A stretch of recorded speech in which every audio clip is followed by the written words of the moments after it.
So first now I'll be preparing the soya chunks curry. So the oil is heated. I'll be adding the onion.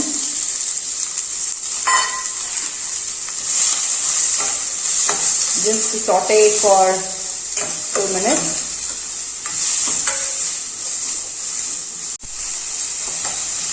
So after 2 minutes, just add the ginger garlic paste. I prepare ginger garlic paste in home, so it will be very tasty. So again saute it for a minute or two.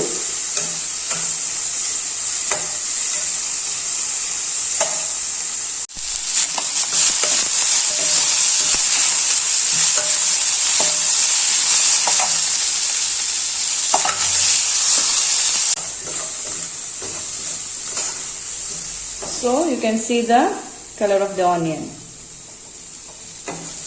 So now I'm going to add the tomatoes.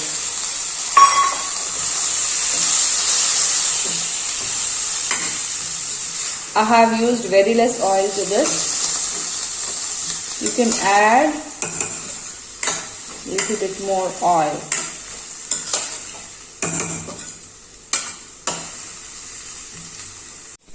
Now I let the tomatoes cook at least for 3 to 4 minutes.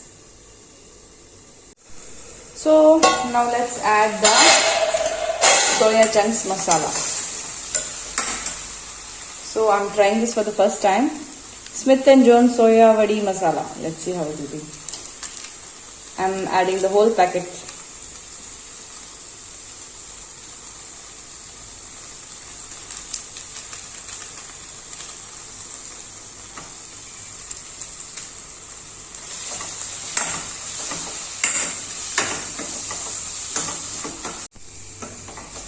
So after adding the masala, just saute a bit. I'm getting a good flavor here.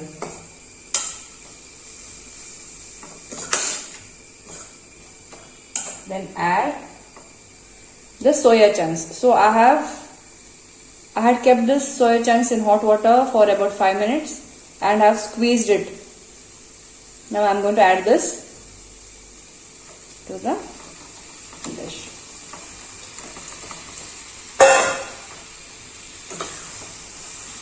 I'm going to mix this. Now I'll add the salt.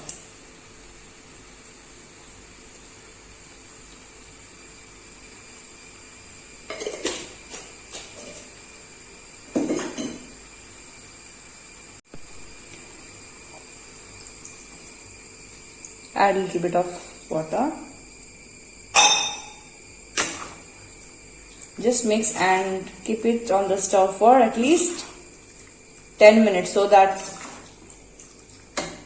all the masala gets mixed up with the soya chunks. So this is the appam batter which I prepared it yesterday. So I have used 2 cups of rice, soaked it for 3 hours. Then I added 1 cup of grated coconut and blended it and made into a smooth paste, thin smooth paste.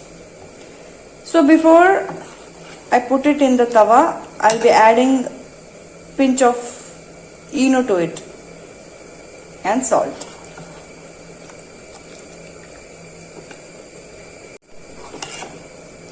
So this is the batter. The batter should be fermented, so you have to prepare it the previous day.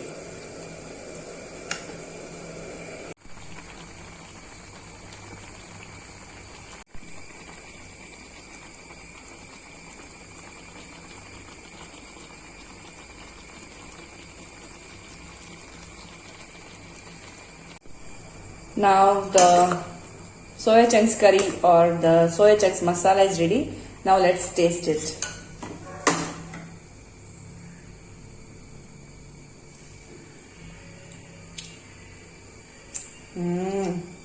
Wow, it's really very tasty.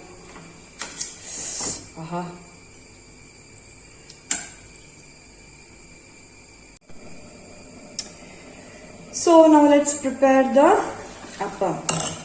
The pan is heated.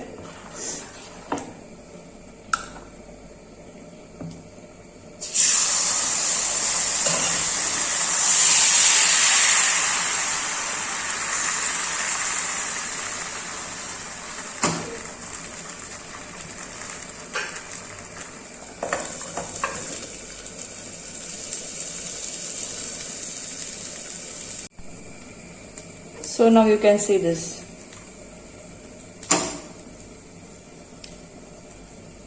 Let it remain for at least for 15-20 seconds. When it is completely cooked, you can remove it.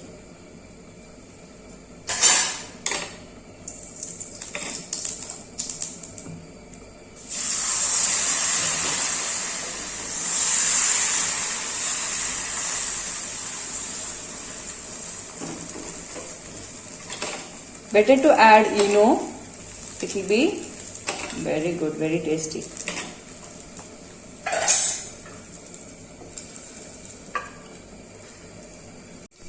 So the appam is ready. When you add eno, you will get these holes in the appam.